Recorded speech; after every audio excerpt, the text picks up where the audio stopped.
Man, oh man, I feel like the leaders of the new school. Man, oh man, it's just another case of that old PTA. Boom, boom, boom, boom. What y'all know about that leaders of the new school? Ladies and gentlemen, it is the afternoon. We getting it in on the afternoon. We going to get it today. We got a lot to talk about today. We got to talk. We're going to talk about a few things today. So we're going to have this conversation. Hopefully y'all are able to tune in. You know, I know sometimes I'm a little sporadic with it, but we're going to get into it. We're going to talk. It takes a few minutes for the notification to kick off and let y'all know that we live at 3:45. Let's get it. First things first, let's start where we start.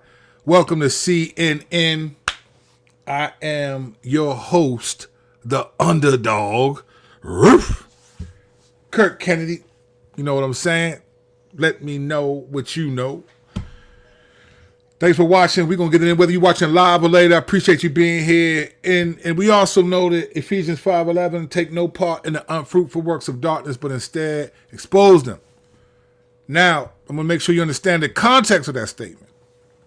You expose people by the way that you live. If you continue to live, you'll be children of the light. We don't expose them by saying, look at what they're doing, even though that does happen. All right, let's have a conversation. Let's talk a little bit. I know it's the afternoon. Some of y'all working, sneaking real quick. I appreciate you almost getting fired to hear what old Curdy Kurt has to say. If you're watching later, appreciate you too. Like and subscribe to the channel. Make sure y'all do that. I'm supposed to say that at the beginning of every video, and I never do it. I never do it, but I'm doing it right now. Like and subscribe to the channel. All right, let's talk about this. Let's get into it. All right, so actually, you know what's funny? So when I send out these notifications that I'm going to do a show, you're actually allowed to comment even before I start the show. So when I was logging in and setting some stuff up, I had been meaning to do this. Someone else asked me this, but I got this. I saw this in the comment section when I was just getting set up. I saw this right here. Pastor Kurt shouts to VO. Pastor Kurt, can you please, all caps, review Sinners, the movie? I don't plan on seeing it, but the world needs a sane take that doesn't think voodoo is black culture to be embraced. So I saw that and I thought, you know what? I meant to say something about this. So first of all, shouts to VO for assuming that I saw the movie. And I did see it. We're going to talk about it. Let's get into it. Let me first get some shout outs. JB the Truth. Boom. First like the dude. That's what's up. That's me at work. There you go. Pretending like he got his phone on like this, looking down like, look, turn it down real quick when they ask you a question. JB, that's how you do it. Daryl, what's up, brother? Good to see you. Boom, boom, boom. Let's get it. Let's get it. Let's have this conversation. Let's start today with Sinners, the movie. Everybody's talking about this movie. Everybody's talking about it. I went to go see it. Me and two of my homies from my church, we went to go see it was it Friday? Friday or Saturday? Was it Friday? I think it was Friday. We went to go see it. One day last week, we saw the joint. So let me tell you what this movie is about first and foremost. I'm not endorsing the movie. And I know and I'm not upset if you don't think, why did Pastor Kirk go see that movie? I see some movies from time to time. We watch, little stuff like that every once in a while.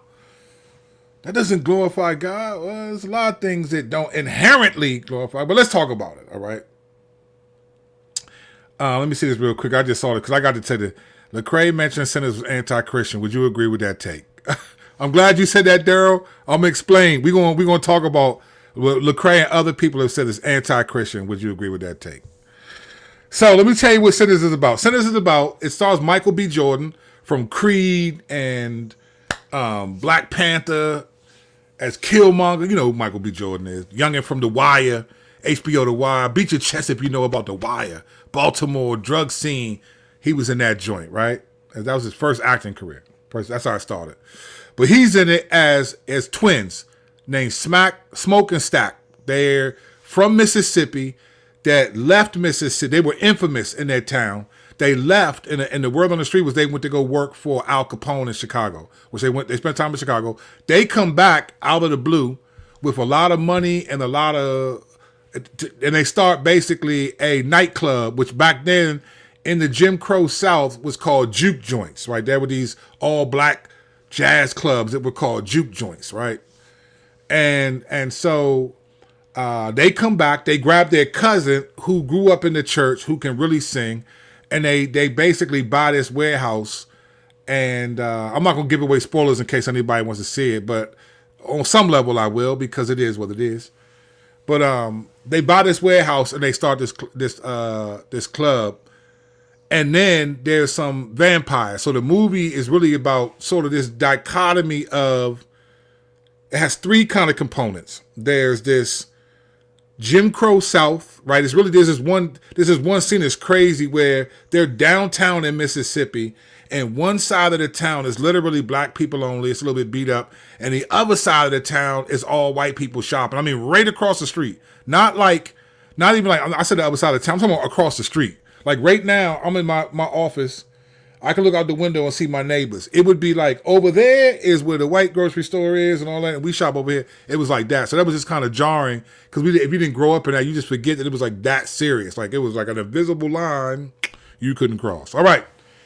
So that was that. And then a lot of the movie, so it has to do with the Jim Crow South and these brothers coming back to the Jim Crow South with just like, they gangsters for real. Like they tough guys, and everybody knows that, right? So there's that. So it's Jim Crow South. Then there's a culture of like what they call, it's not voodoo, it's called hoodoo. And we'll talk about that in a second. But just sort of there's this undergirding culture that some people think is a part of the black community and all that. We'll get to that in a minute. So there's that element to it, right? Which paves the way for the vampire element, all right?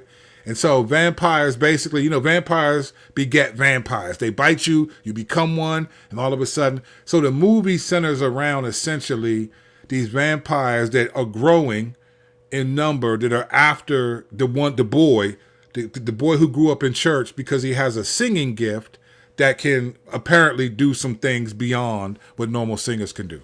So that's pretty much the story, and they go back and forth, and it develops in that way, right? So there's some graphic, obviously, there's some vampires involved and all that, right? So that's pretty much the movie. Now, a lot of people love this movie. A lot of people love it. I thought it was a good movie in terms of for what it was. It was a good movie. So let me address this first, because in VO's comment, she said this point. Voodoo is black culture. Like, here's the thing. So there's this thing called hoodoo, and then there's voodoo, okay? Hoodoo is more what the movie's about. Hoodoo is more about like, almost like what Native Americans, or I don't know what they like to be called now, because everybody has these, they get offended, people are offended real easy. But to me, indigenous, the first people group, indigenous, I don't know what they want to be called, Native Americans. I won't call them Indian, you know what I'm saying. So it's kind of like that vibe where they're really into the earth. Like the girl who was really into it, it's a lot of roots. They used to call it, back in the black culture, they call it roots. Doing the roots that's where all the folk tales come from. Look, don't be taking no NyQuil. Go get you a couple of onions and cut that up. Like gurgle salt water. Like what they call them old black, old wives' tales or old black stuff. That's like basically like where you take plants and roots and you work with those things, and they have power within them, and you concoct things, medicines and things from that. A lot of hoodoo is that. Voodoo is more like a religion. Like it's more like worshiping spirits and stuff like that. Hoodoo is more dealing with like the natural earth. And voodoo is more dealing with spirits. It's more like a religion, right? All of that stuff. So let me talk about this for the first part. Is voodoo a part of black culture and hoodoo a part of black culture? Let me say this. First and foremost, the answer is yes and no, but not in what you think. Voodoo and hoodoo are both a part of Satan culture. Satan is not black, right? Them peoples, they basically, if you're in the hoodoo, then you basically worship the earth, and you have a fascinate, and you use the earth and find this Gnostic secrets about the earth and herbs and minerals and roots, and you use them and concoct them, and you create spells like love spells and things like that. That is demonic. That don't got nothing to do with being black. That got to do with being with the devil. Now, does it stem largely from black community? Sure. And a lot of that is because black people in that back in the day, they were sharecroppers. They were out in the fields a lot. And you're bringing African culture from slavery into fusing it with American culture. And honestly, back then, black people were so desperate for an identity because of the way that we were treated, that there's going to be a lot of spin-offs to things, but those are not inherent to black culture. Those aren't that at all. People act like there wasn't no Christianity in Africa. Athanages, Origin. I mean, all of the Augustine, all of the big dog where all of our theology comes from. Western theology, Europe, like before. Let me make it clear: before Europeans were believers, Africans were, right? Africans were believers first. Don't get it twisted. You see this in Acts 11, right? They was coming from Northern Africa, was hearing the gospel. Mark went out to Northern Africa. You hear that. So you get some of the early forefathers like Origin, Athanasius. These would do, Athanasius was who stopped Arius and created, Origin developed the doctrine of the Trinity, right? Augustine, I mean, most Western theology gets their theology from Augustine. Augustine was the John Calvin before John Calvin. He was African, right? So people forget that Africa was in Christianity before. They didn't have to come to America to get, and the American Christianity was not faithful to the African Christianity that a lot of our theology comes from. So there is a sense where it's a part of black culture only in the sense that black people were as slaves in America, and then as people who were in economic sanctions. I mean, essentially, we have these economic sanctions. Think about this. Economic sanctions are what our government does to countries like Iran and other nations. We put them on the economic sanctions, Russia, and so they can't make money. That's what happened to black people in Jim Crow. It was you're under economic sanctions because you're black and you're free. That was the reality, right? So in that sense, yeah, the hoodoo stuff gave them a sense of identity, just like the black church did, just like certain things did, right? Voodoo, on the other hand, these things are not black culture. They're demon culture. They're Satan. They're satanic. Now, black people were, first of all, hoodoo comes from somewhere else completely. It ended up in Haiti because of the transatlantic slave trade. So yes, black people did these things, but black people, that's a whole larger story about just trying to find an identity. I mean, even now, whether you agree with this or not, even now, a lot of the struggles within the black community are trying to define identity and what it means to be black. Like in the black culture alone, there's levels of what it means to be black, right? This is why like on the Fresh Prince of Bel-Air, why we love Carlton so much is because Carlton's skin is black, but Carlton acts white, right? Like within the black community, there are levels of evaluation. So like me, I was an ex-street dude. So there was a point where what it meant to be black for a large segment of the black culture was to be a street dude, to be a gangster. Then you go further back, and what it meant to be black was to be able to show to the white man that you can be as educated as they are. It keeps changing, right? Black people, one of the schemes of the devil for my community is that you never are comfortable in an identity. So even within the church, you got the people who are like pro-black. Like if you don't talk about black theologians and you have this, you have that kind of stuff happen, right? Within the black church, and they act like, oh, you're not black unless you talk about these things. Like this is how it happens. This is why we'll call someone like a Candace Owens, which we'll get to later. We'll call her a sellout or whatever. There's a lot of levels to black people, right? It's not as easy. So are these things inherently black culture? No. Anybody that says that hoodoo and voodoo was black culture to be embraced is working for the devil, or they're deceived by him at least. There's nothing about them. We don't deal with elemental spirits of the world. That's straight Colossians 2, right?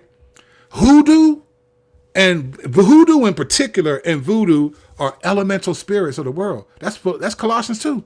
It says we don't listen to what elemental spirits of the world tell us. We about Christ, right? So that's all Colossians 2. So in terms of that, now let me answer this question, because Daryl said that Lecrae said this, is sinners is anti-Christian. And I've seen this on a number of different people's time, like Christians. It's demonic and it's anti-Christian. Is sinners demonic, anti-Christian? Let me just say this. Yes and duh. Like, I have no idea. Like, why is that discernment. It has vampires in the movie. Ain't nothing biblical about vampires. Look, first of all, if we want to be really clever, neither was Twilight. Twilight was demonic too. Just because it was all white people and people thought Robert Pattinson was a good looking dude, it doesn't matter. If it's a vampire, I don't care whether if it's vampire in Brooklyn, if it's Sinners, if it's Twilight, if it's the WB, the witches from wherever, that's all demonic. Like when people say it's anti-Christian, you daggone right it is. First and foremost, if for no other reason, because in Leviticus, God tells the Israelites, do not eat the blood from any animal because the life is in the blood. They are forbidden. And that goes to the New Testament. You go to Acts 15, Paul tells that when Paul and Barnabas go to the Jerusalem council to ask them, should the Gentiles be circumcised or not?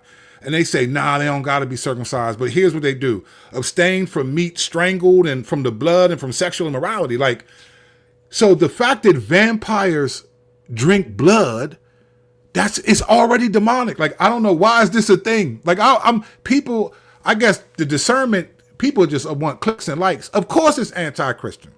Now, if Lecrae meant it has a largely anti-Christian message, it's the world, fam.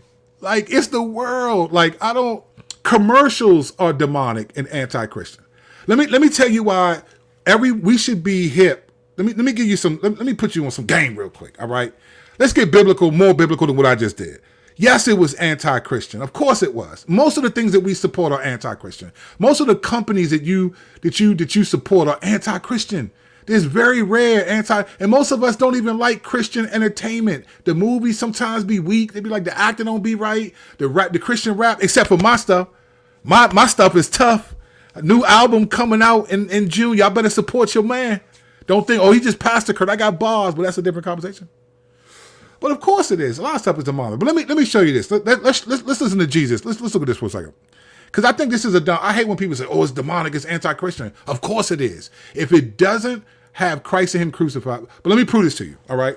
Look at this real quick. This is Matthew 16, beginning in verse 21, all right? Walk with me. 3 verses. Watch this.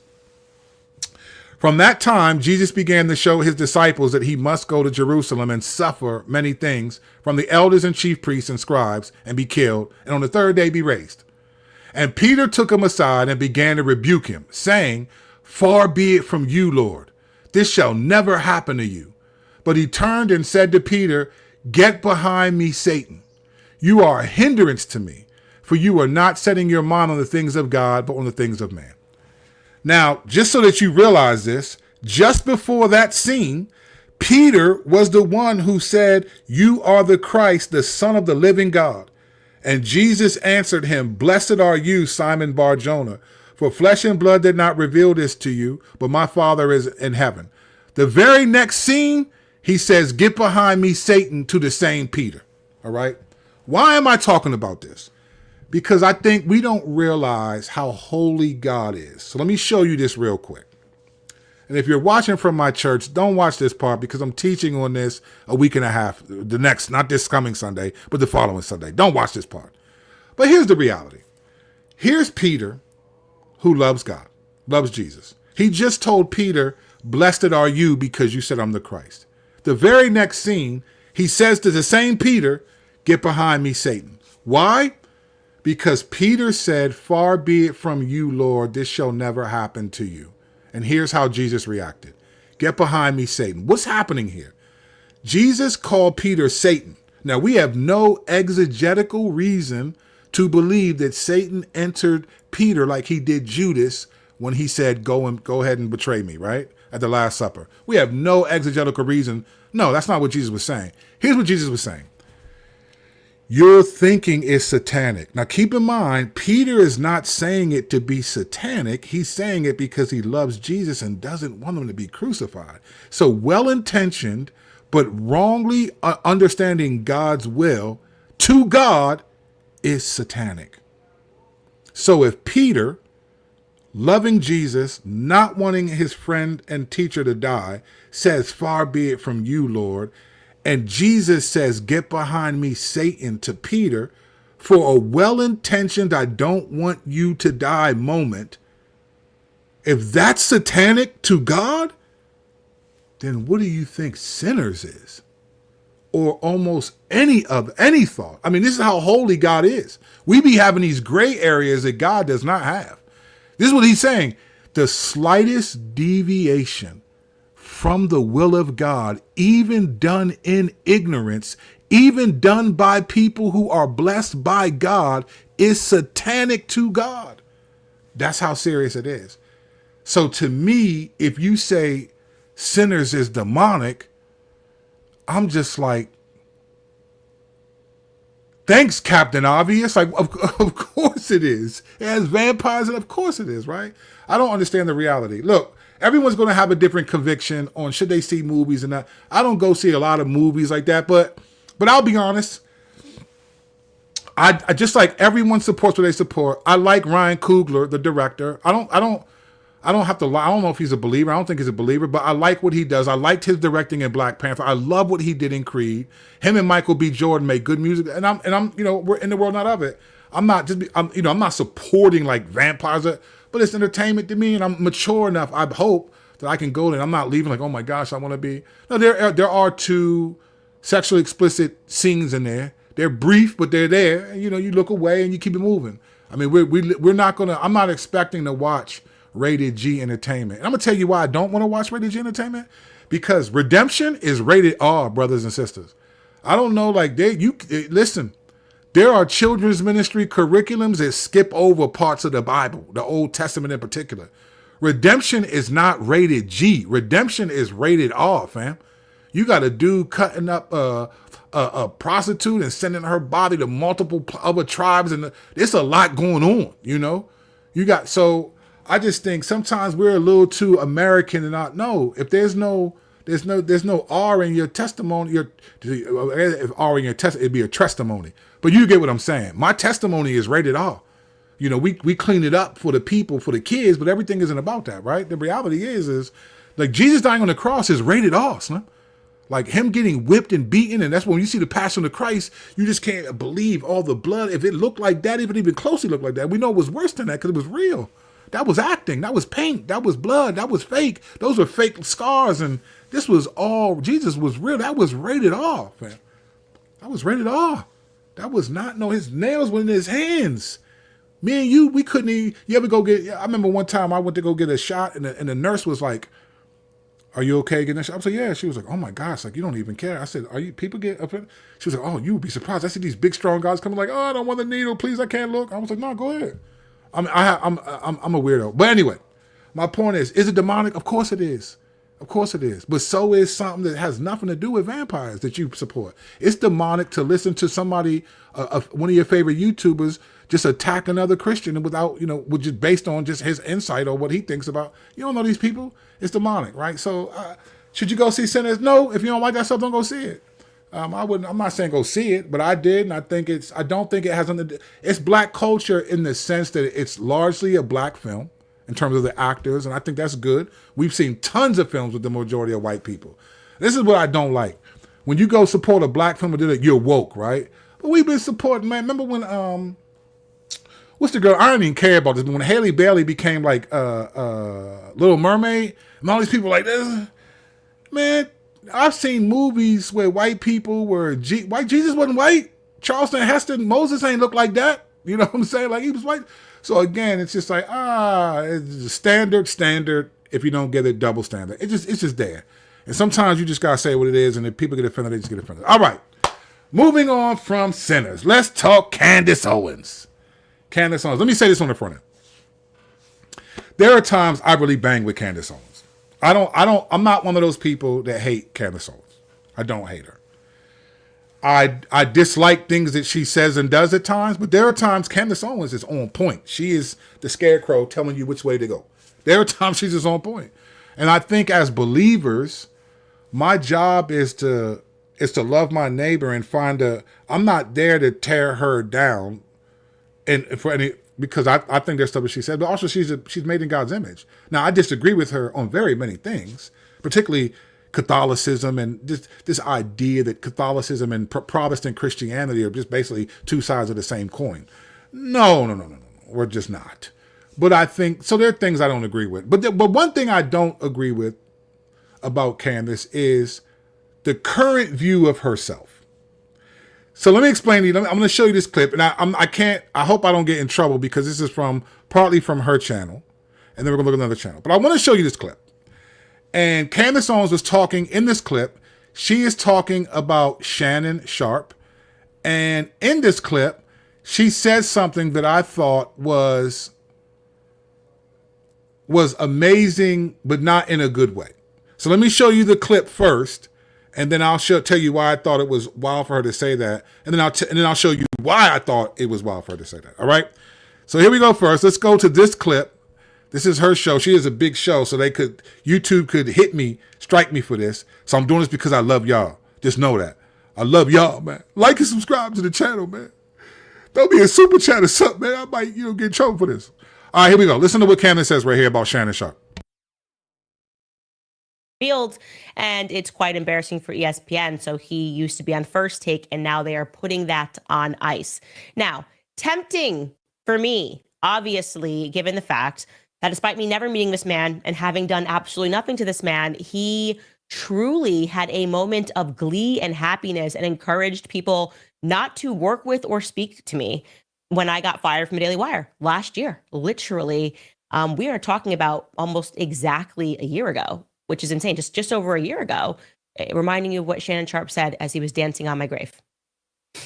Candace has given y'all her butt to kiss for 2 decades. In the moment, what they doing? They can't fire me. They can't fire me. The hell you say? Now look at her. Tempting. That's how it started. I mean, imagine just cheersing. Like cheers to Candace being fired. She did nothing to us, did nothing to us at all, never said anything about us. Yeah, that was how it started. This is how it's going. Here's the NBC headline. All right. So if you just saw what I saw, then you saw Candace Owens upset about Shannon Sharpe, and I forgot the comedian's name that he's talking to. And she's like, I've never done anything to this person. He's talking about me, and they're celebrating my demise. Here's the challenge I have with Candace Owens sometimes. And again, I think she says some stuff that I do agree with. Here's a problem I have with Candace Owens. Candace Owens is the Muhammad Ali of contemporary media. She's the Muhammad Ali. Let me explain what I mean. In Muhammad Ali's heyday, right? In his heyday, he was an arrogant dude that was making, in particular, white people mad, bro. Especially when he became, first he was Cassius Clay. When he became Muhammad Ali and followed the Nation of Islam, and he was just in the media. He was more than enough for them. You know what I'm saying? Like, they hated Muhammad Ali. He was big mouthed. He could fight, and there wasn't nothing you could do about it. They locked him up for a little bit because he refused to go to the Vietnam War, because he felt like America's racist towards black people. People did not like Muhammad Ali for a long time, right? But then he gets older. He fought a little too long. And then the modern version of Muhammad Ali is this old dude who be like, and it's like, oh, look at the cute Muhammad Ali. He's like this old dude that, now it's like he just, he's expecting everybody to like him. And he, and his daughter, Layla Ali, took up in his shoes and was fighting. But it was like, but back in his day, this dude was going hard. He was making people mad, right? And when I listen to Candace Owens just say what she said about Shannon Sharpe, I never said anything to him. I've never done anything to him. I've never talked about him. And then he's just dogging me and this like toasting to me. I just saw, wow, Candace, really? Like, don't get me wrong. I'm not saying you can't feel that way, like, about that. But it's like, do you forget some of the things that you said? Things that you, like, people like Candace sometimes makes it seem like people don't like her for no good reason. Or just because I'm a conservative. Let me show you why people struggle with Candace Owens. This is why. This is the real reason why. And this is what I think Candace Owens, you have to remember this. Don't be Muhammad Ali. You got to be honest. Let's watch this for a second. You can't just go around pretending that we are the people that are constantly being oppressed and are the people that are constantly, being hunted down, when we know that Black people kill white people at 2 times a higher rate than the other way around.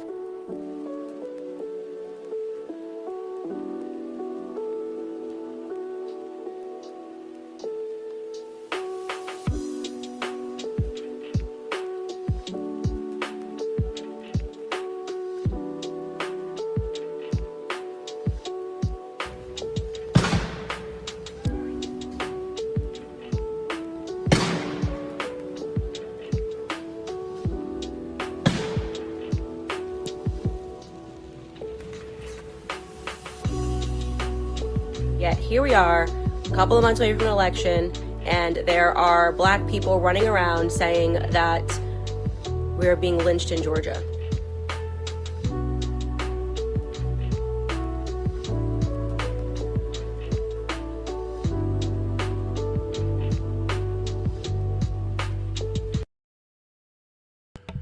Let me say something here.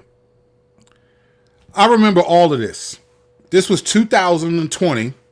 So there was, I think it was this order. Ahmaud Arbery got killed, Breonna Taylor, and then George Floyd. The country was at a fever pitch. Every time something happened in the media that was a major story where Black people were seemingly mistreated or whatever, Candace Owens was the first one to attack the narrative, attack the character of the person.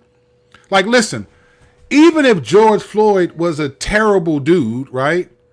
We all still watched him die. That still was like trauma. It was still like a bad thing. It's not like, oh, and this is my problem. Like, what they'll do is they'll bring up, the conservatives will bring up like, oh, Black people do this and do that, as if like they're not made in God's image, right? Now, I don't know if Candace Owens was a Catholic back then, but like I watched her say a number of things. She didn't know Ahmaud Arbery, just like she said. Shannon Sharp doesn't know her. She doesn't know Ahmaud Arbery. Doesn't really know what's happening. And then when she was proven wrong in her evaluation of him, I don't remember her apologizing. Candace Owens just moves on, right? This is what I'm saying, like, it's a little more complicated than them just like talking about you and not being legitimate. So I'm going to speed this up. I want you to watch a little bit more of this because I just think this is the part what I mean, like, look, you're thinking, you're trying to be Muhammad Ali. Why doesn't anybody like me? Because you said a bunch of crazy stuff that back then seemed like you were fulfilling what Ice Cube said when he said, Black police showing out for the white cop. Now, don't get me wrong. I'm not saying everything she said was wrong even then. But there's a way you, listen, whether you think Ahmaud Arbery broke into somebody's house or not, he was someone's son. He was a son, a brother, possibly a father. Like, these are people. So it's almost like Candace Owens went on a rampage disrespecting nothing but Black people. Now, I don't know if you're watching this in this clip, but there are Black conservatives, not the liberals. Black conservatives were speaking out about, I'm talking about Black conservatives, people that voted Republican like her. It wasn't like, oh, people on the left were offended. No. Keep watching. It were Black conservatives that were like, what in the world is she doing? Like, they were like, you doing too much right now. Black conservatives, right? Not the left, not people that were woke. People that would agree with her in terms of policy did not agree with her in terms of personality and evaluation.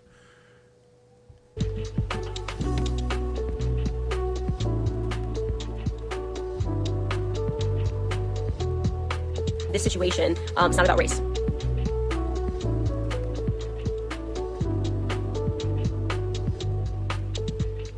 Even at the time, at the height of the civil rights movement, when Black people were actually being lynched, it was approximately 3,500 Black people that were lynched from the entire period of 1882 all the way up until 1968. All right, so that's actually a very low number relative, not saying that lynching is okay, obviously, but a very low number relative to the population that we had at that time.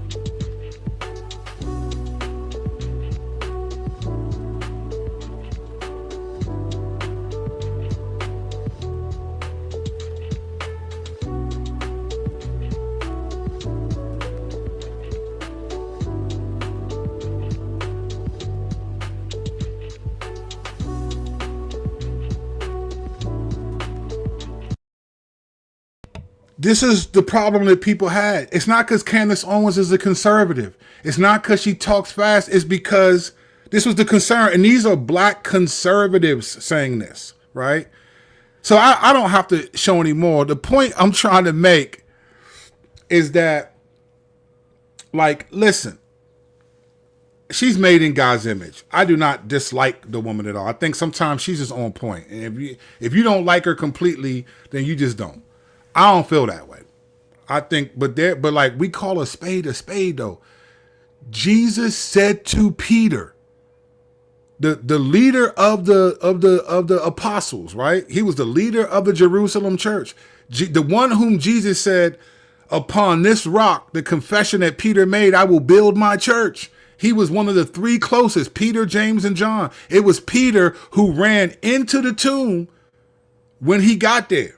It was Peter that Jesus said to him, do you love me 3 times? Feed my sheep, right? Basically showing him, I forgive you for the 3 times you rejected me. He loved Peter, but even he challenged Peter, like Candace Owens is unrealistic. Just because it was years ago doesn't mean people forgot. No one cares. Maybe some people do. No one cares that Candace Owens. My concern for Candace Owens is not that she's conservative. Not that she's conservative. Not at all. Not that you talk fast. My concern is you lack self-awareness. She lacks self-awareness. And it's like, Candace, like, of course, Shannon Sharp, what he said, a lot of black people feel that way.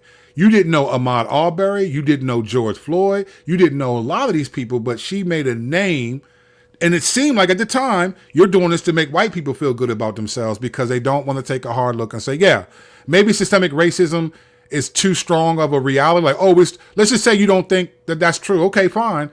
But we're not playing. Everybody knew, even though Black Lives Matter as an organization, I did not trust them. I did not follow them. I did not support them. They were self-proclaimed worshipers of Satan. They believed in witchcraft, all of it. I could not stand the organization that was headed by them because they hijacked a real concern and made it their own.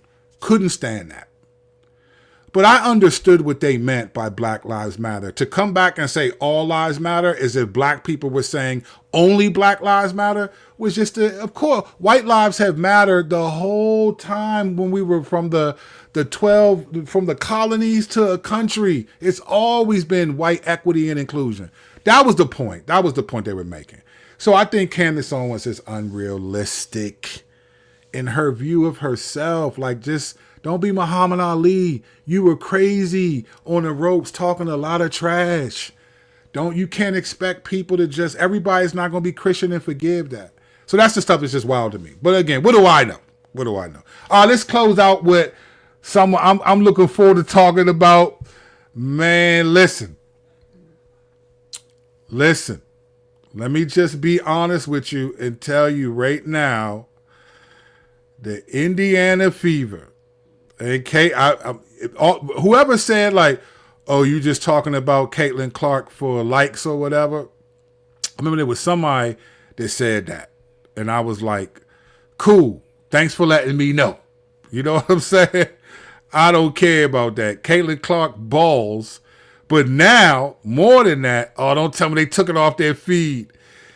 The Indiana Fever are trolling right now. They are Indiana Fever right now.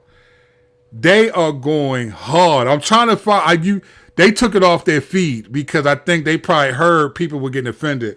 But Indiana Fever have a t-shirt, Slim. Let me listen.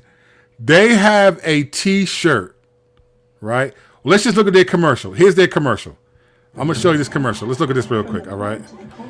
Listen to what they say in this commercial. Let's look at this together, and then we're going to talk about it, all right? Watch this. Here's a commercial for Indiana Fever. Some say we arrive because the world knows our name. Now you know that was never the destination. From the court to the culture, we own the moment. We're not here to chase greatness. We're here to claim it.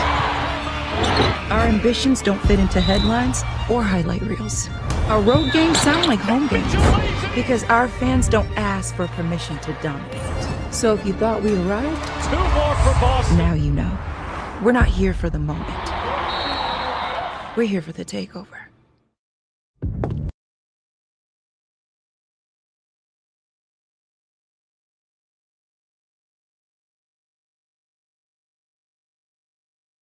in and of itself, there's nothing wrong with that, right? Hey, just a commercial hyping them up. But there was one statement in that whole commercial we just saw where they said our away games are like home games. And they said because our fans, whatever, right? They prettied it up. I am trying to find this. I think they took it off because they've been getting backlash, right?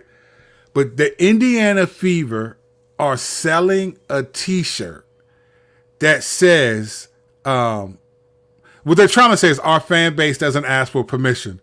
But the t-shirt says our away games are home games to us, right? Where is this joint? You got to see this shirt. When I saw this shirt, I hollered because here's the reality, right? One of the things that people were very offended about Caitlyn Clark, they tried to make it about here's the reality. A lot of people were offended at Caitlyn Clark because she was white, she was heterosexual, and she was a baller, right? So there was a lot of hate towards her.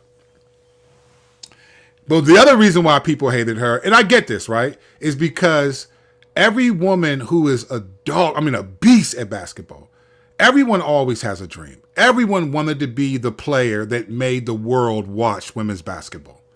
Everyone wants to be that player, right? And everyone wanted to be as famous as Jordan, as famous as Kobe, as famous as LeBron, as famous as... No one fantasizes about second and third place. Only a few Olympians fantasize about winning a bronze medal. Most of them want to win a gold, but they'll settle for silver or bronze, right?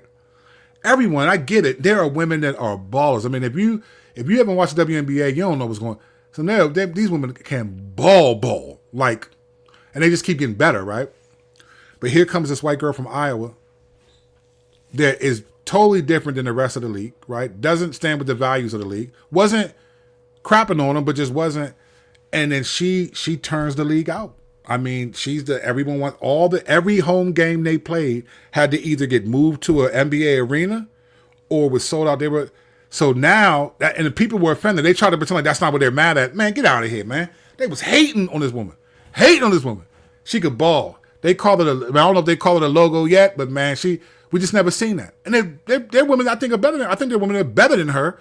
But there's a difference between better and the most entertaining to watch. Aja Wilson, better than Caitlyn Clark. Who's more entertaining to watch? Caitlyn Clark. This is a league of guards, not post players. Shaq was amazing in his day. No one would care about Shaq now because you got the Steph Currys, you got the guard play, you got the John Morants, you got the Anthony Edwards, you got the wing players that everyone watches. Caitlyn Clark is just an incredible player. But they were offended, not just because she was selling out stadiums. Imagine this. When you play in front of your home stadium, there's 3,000 to 5,000 fans there maybe, right? When you play Indiana Fever, there's 18,000 to 22,000 fans. Do you think they're there to watch you play? No, because all the other games on your calendar that don't have Indiana Fever have 3 to 4 times less amount of audience. Women, they struggle with that because they wanted to be the one. They want their fans to come see them play, and they're coming. So they got a T-shirt. They took it down. They got a T-shirt that is trolling. And so you know what's going to happen? Teams are going to go at. This is going to be a year. If you thought it was going to Caitlyn Clark, but now she's got a year in. She's stronger. They built a core around her. They got a new coach that actually knows what she's doing. They're going to be mad at that girl. Let me tell you why it wasn't about race. It was more about social concern, sociology, sexuality. Let me tell you why. Because they all love Paige Beckers. They love her. You know why? Because Paige Beckers is a lesbian. She's a ball player. She's everything that the WNBA has up until recently prided itself on. No one's saying nothing bad about Paige Beckers. They love her. And not just because she won at UConn. They loved Paige Beckers in college. But they hated Caitlyn Clark. It wasn't because Caitlyn Clark was not even about social issues. She wasn't coming in like, look, I don't care about, she wasn't tripping. They hated it because like she was bringing the viewership and they wanted to bring it. You can agree to disagree. It's fine. but this is my channel, and this is what I think. And now that Caitlyn's back, the commentary on Caitlyn is back. I only missed like 3 games last year, and I'm going to be glued to the TV when Indiana Fever's playing because I like watching her play. She's my type of player. I like it. But there's other players that are tough too. I love watching a lot of players play now. But to be honest, I wouldn't know about a lot of those players if I didn't watch them play against Caitlyn Clark and be like, whoa, who is that? Who is that right there? I mean, I know about the most popular ones, you know. I was like, who is that? So anyway, I'm excited. It's going to be a good time. So let's recap. Sinners don't got nothing to do with being black. It got black people in it. Hoodoo and voodoo ain't got nothing to do with black culture. That's demonic. Satan been attacking black culture's identity from the get-go. And even now, we can still struggle with who are we in this culture. We still saying, you know, sometimes we do play the victim. Man, we can't get the white man. Man, Satan's, all that is there, right? Is sinners demonic? Man, almost everything is demonic, right? So I'm not saying there's not more demonic. It's just like, that's just dumb. Candace Owens is the Muhammad Ali. I like her on some levels. Don't get me wrong. I don't have a personal problem with her. But I think she's delusional to think like, why are they talking about me? Like, they're just celebrating my demise. You tap danced on people's graves in many ways. The black conservatives. That video I showed you were black conservatives mad at Candace, not the left. They were like, you are doing too much. And she was. She said things she should not have said. You forgot that woman, that boy that you were denigrating had a mother who was weeping over the fact that her son got shot down by some white dudes and didn't need to. That has nothing to, again, and then I think there's just well, I ain't even gonna go there because that'd be too woke for y'all. And then lastly, let's end it with Caitlyn Clark. I can't wait. I'm looking forward to seeing them ball, her come down, step over half court, take 2 shots. Her coach is gonna let her shoot. She understands the game now. And then you got the trio of Kelsey Mitchell and I just think, and they've added a bunch. They trying to win this year, and I'm excited for it. It is what it is. All right, I said too much. I'm getting out of here. Always great to see y'all. Thank y'all for watching. Like and subscribe to the channel. We'll be back. We'll be back. Grace and peace, y'all.